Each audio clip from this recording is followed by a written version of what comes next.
I've seen things you people wouldn't believe. Attack ships on fire off the shoulder of Orion. I watched sea beams glitter in the dark near the 10-house gate.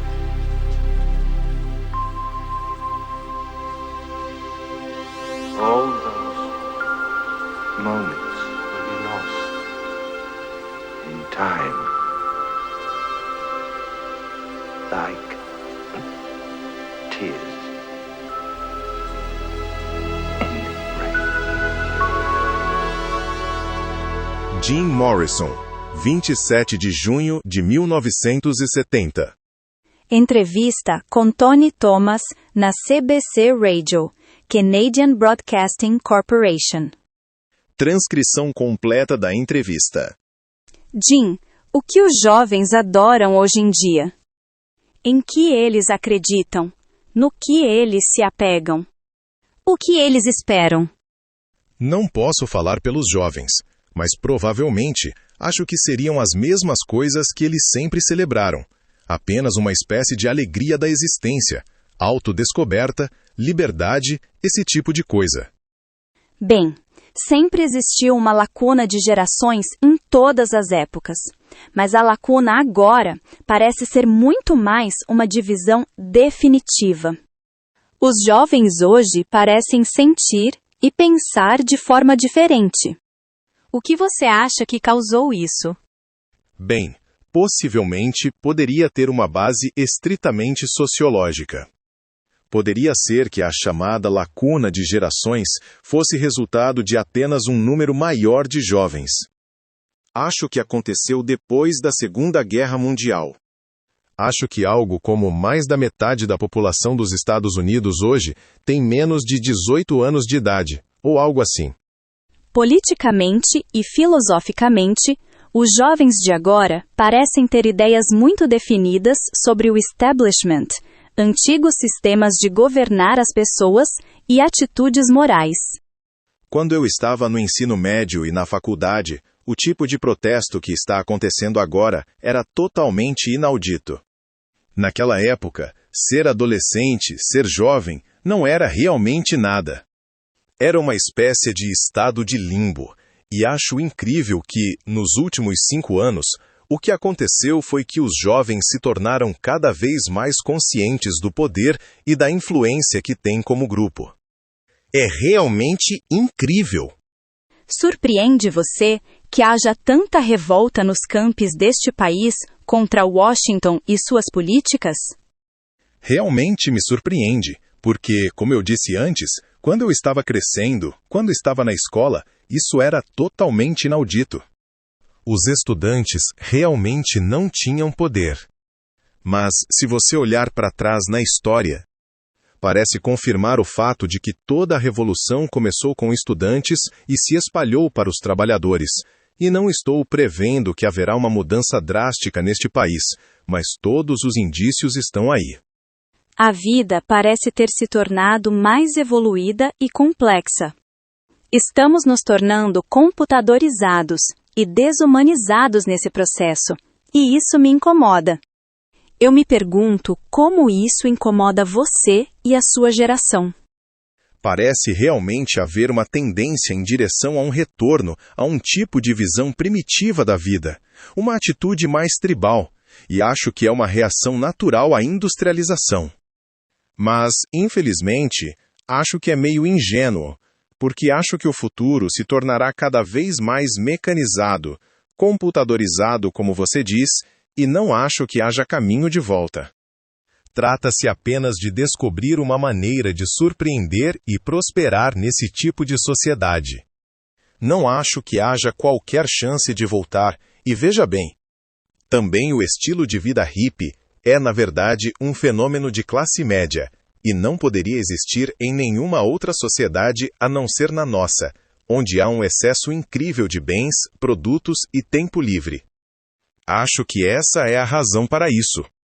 Porque as gerações que precederam imediatamente a nossa tiveram guerras mundiais e depressões para enfrentar, e nos últimos 10 ou 15 anos neste país, houve tempo suficiente e dinheiro suficiente para viver um estilo de vida flagrante e ultrajante que era impossível antes. Jim, há um verso em seu livro de poemas que diz: a divisão dos homens em atores e espectadores é o fato central do nosso tempo. Acho que isso é inegável, mas eu me pergunto, não tem sido sempre assim com a sociedade? Suponho que sim, mas com os meios de comunicação de massa de hoje, isso se torna mais imediatamente aparente. Acho que o que me preocupava naquele livro era o fato de que a maioria das pessoas se sente completamente vazia e impotente para controlar seus próprios destinos, controlar o destino da vida humana, e acho isso triste. Mais pessoas deveriam se envolver e, em vez de designar todos esses poderes a alguns indivíduos, e acho que a pessoa comum, seja lá o que for isso, deveria fazer parte disso de alguma forma.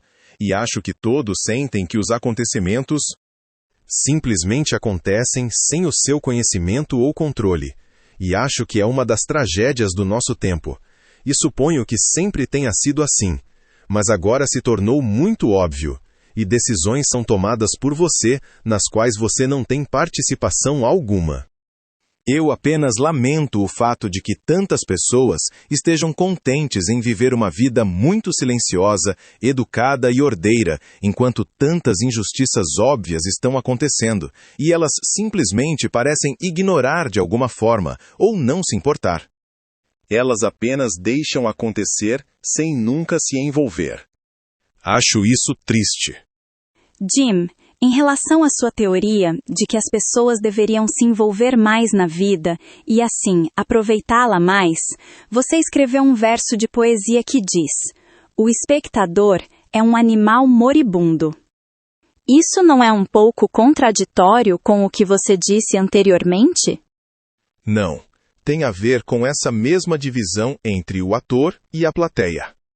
Para mim, há algo incrivelmente triste em um grupo de seres humanos sentados assistindo a algo acontecer. Apenas pense sobre isso.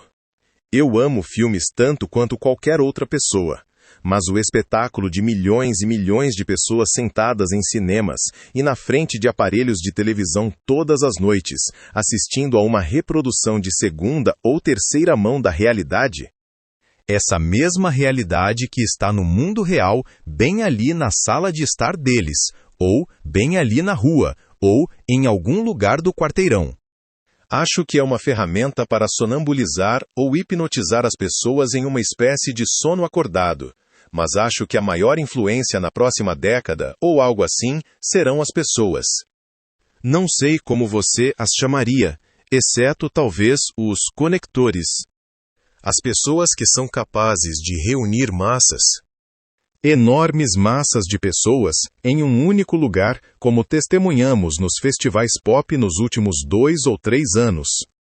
O tipo de pessoas que conseguem reunir grandes multidões em um só lugar, acho que serão as maiores influências na cultura de massa na próxima década. Acho que os entusiastas do rock criaram provavelmente alguns dos eventos teatrais e musicais mais emocionantes do planeta. Acho que eles são fantásticos. Parte da lacuna de gerações é a diferença no que as pessoas gostam em termos de música. Agora, o rock e o hard rock parecem andar de mãos dadas com o público mais jovem, e alguns de nós, que somos um pouco mais velhos, ficamos confusos e intrigados com isso porque não conseguimos engolir muito bem esse som. Você consegue entender isso? Na adolescência e no início da juventude, os fogos ardem mais rápido, quando o seu nível de energia está provavelmente no ponto mais alto. Por isso exige um tipo de música estridente e gritada. E eu tenho 26 anos agora, e estou ficando mais interessado em jazz, para falar a verdade. Não consigo nem ouvir rádio mais. Gosto dos velhos músicos de blues, do início do rock and roll e de algumas outras coisas. Mas, francamente, acho a maior parte disso muito chata. Isso é algo que me angustia um pouco. Parece que os jovens gostam todos do mesmo tipo de coisa agora. Eu quero mais dos jovens do que apenas isso. Sim, bem, eles estão sendo programados por suas rádios. As principais estações de rádio, estações de rock, tocam apenas 30 músicas repetidamente, 24 horas por dia. E foi provado que o que você mais ouve é o que você mais gosta. Então não há realmente escolha envolvida. Alguém está programando isso. Então, somos vítimas da mídia? O que todo mundo deveria dizer é: o meio é a mensagem, e a mensagem sou eu. Essa é a resposta para todos. Você está pedindo uma resposta. A resposta é que todos se levantem e digam: eu sou eu, e estejam totalmente conscientes deste fato, e deixem todos os outros saberem disso, que você é você mesmo, e expressem isso. Jim, estamos falando de comunicação, assistir a caixinha, etc. Ser vitimado pela mídia. Bem, há uma espécie de voyeurismo no ar hoje, e você tem um verso que diz mais ou menos: estamos todos afligidos com a psicologia do voyeur. Isso me parece trágico. O que acontece é que, de alguma forma, a vida fica restrita ao que pode ser visto, em vez de ao que pode ser tocado ou vivenciado fisicamente. Não sei se é um medo humano civilizado natural de envolvimento, porque o toque pode levar a muito. O envolvimento físico leva a todos os momentos reais, básicos e existenciais da vida. Sexo, morte, amor. Eles não têm realmente nada a ver com ver, com vivenciar em segunda mão. Você tem que entrar lá e realmente fazer. E parece haver algum tipo de inclinação civilizada natural para evitar o contato com a realidade nua e crua da vida. Não podemos falar de vida e não falar de sexo. Agora, isso me confunde, porque temos uma chamada nova moralidade, e eu fico olhando para ela e tentando descobrir o que é. Mas existe uma. Lembro-me de quando estava no ensino médio e até na faculdade, que não faz tantos anos, e o sexo ainda estava na era vitoriana. Era muito secreto. Se você suspeitasse que uma garota era uma das que faziam isso, era como uma conversa de vestiário e tudo mais. E acho que esse novo grupo de garotos que surgiu... Quero dizer, o sexo sempre será um mistério e sempre terá seus bloqueios e coisas estranhas, mas eles são muito mais livres. Quero dizer, é simplesmente aceito como um fato da vida, e não algo para se rir discretamente em particular por trás de portas fechadas e tudo mais. Acho que definitivamente existe um novo estilo. Acho que foi uma reação necessária a algum tipo de repressão estranha. Não sei como começou ou quando, mas era totalmente não natural. E acho que esse é um aspecto da novidade que está acontecendo que é completamente benéfico. A repressão da energia sexual sempre foi a maior ferramenta de um sistema totalitário. Se todos fossem livres em suas atividades sexuais, quantas pessoas apareceriam para trabalhar? Esse é o problema básico. Se o progresso da civilização, a evolução de uma cultura civilizada, realmente vale a pena. E houve algumas realizações incríveis, belas realizações, mas a pergunta é, vale a pena? Vale a pena a repressão? E isso é algo que todos têm que responder a cada segundo de suas vidas. Quando você fala com os jovens, quando você consegue se comunicar com eles, você os vê o tempo todo. Você tem a impressão de que eles acham que a vida vale a pena, que vale a pena viver, que é uma grande festa? Vou te falar a pura verdade. Não conheço tantos jovens assim. Realmente não conheço. Costumo andar com os meus contemporâneos, e realmente não tenho tanto contato com os jovens.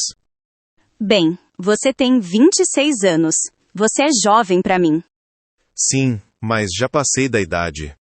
Você gostaria de ser 10 anos mais jovem? Não.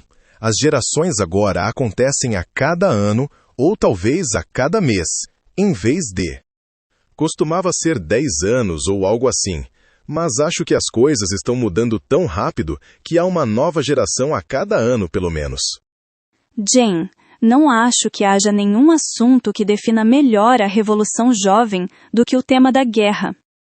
Não conheço ninguém que seja realmente a favor da guerra, mas hoje parecemos ter uma geração jovem inteira absolutamente oposta à própria ideia dela. E provavelmente porque são eles que sempre lutam nas guerras. Eles são a bucha de canhão para a máquina de guerra, e simplesmente parece não haver como escapar disso. Simplesmente não há causa. Tenho certeza de que toda a base da guerra que está acontecendo agora é econômica, e acho que os jovens simplesmente se cansaram de ser bucha de canhão para a engrenagem. Mas, sabe, é uma coisa engraçada. Da posição confortável do seu aparelho de TV na sua sala de estar, a guerra é, não importa quão horrível, muito glamurosa. É um grande drama. Vida e morte bem ali, uma luta.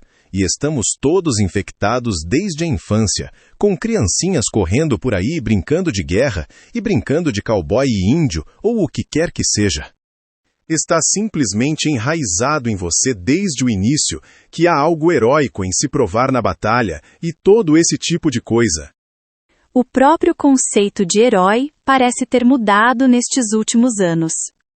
Nenhum herói saiu deste conflito atual. É muito estranho. Bem, quase não há apoio para isso, mesmo na imprensa. E os jovens já não adoram guerreiros da forma como costumávamos adorar. Exato. Em algum lugar dentro de você, você tem que nutrir esses conceitos utópicos de que a vida poderia funcionar sem toda essa luta. Provavelmente não. Mas quero dizer que algo em nós sempre alimenta a fantasia de que o mundo poderia funcionar sem guerra. Nossa sociedade sempre precisou adorar heróis. Agora, onde os jovens de hoje estão procurando por heróis? Que tipo de heróis? Acho que os novos heróis serão provavelmente ativistas políticos. Nos anos 20, eram figuras do esporte. Nos anos 30 e 40, eram estrelas de cinema, asses da Segunda Guerra Mundial, esse tipo de coisa, e então as figuras da música se tornaram os heróis. Acho que os próximos heróis serão provavelmente de tipo mais intelectual. Ativistas políticos, e talvez cientistas, e especialistas em computação. Pessoas assim, pessoas que têm uma compreensão e percepção intelectual e um conhecimento de como as coisas funcionam, como funciona a sociedade moderna, provavelmente serão os novos heróis. Acho que cada geração supera a anterior em inteligência e percepção, e acho que houve um passo gigante recentemente nos jovens que vi enquanto viajo por aí.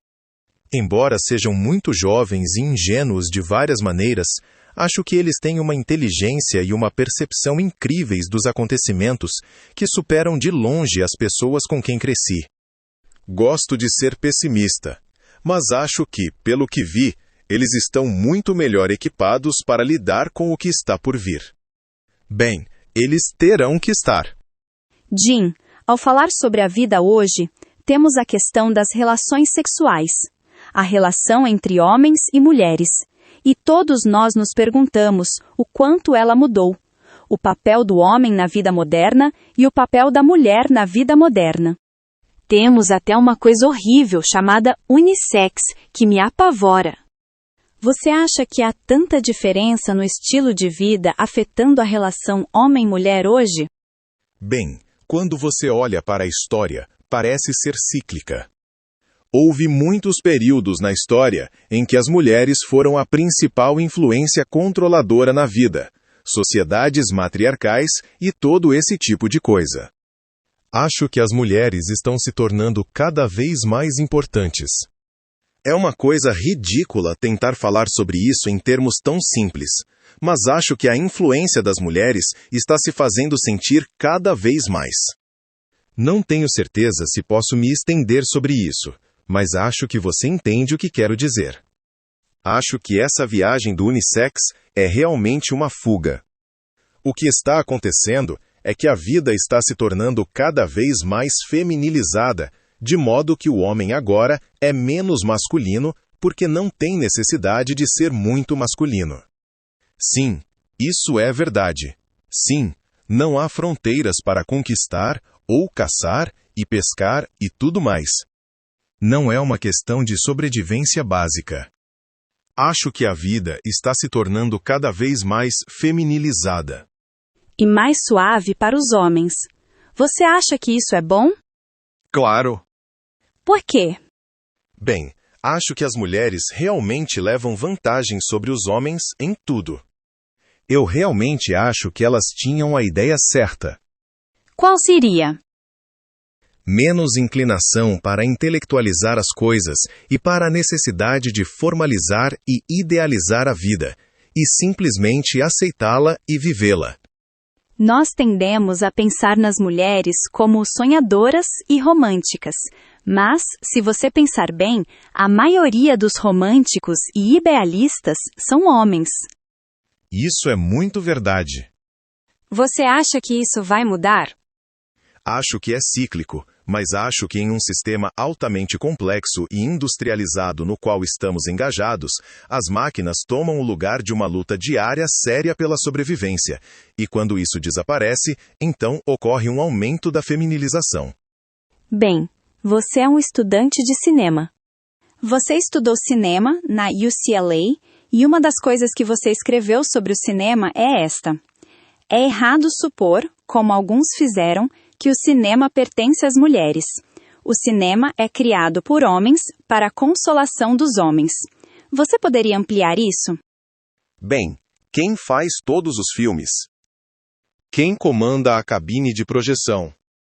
É que, de alguma forma, é um desejo masculino dominar a vida em vez de apenas aceitá-la e fluir com ela. E acho que isso é responsável pela criação dos filmes e de muitas outras coisas. Os homens são dominantes nas artes, não são?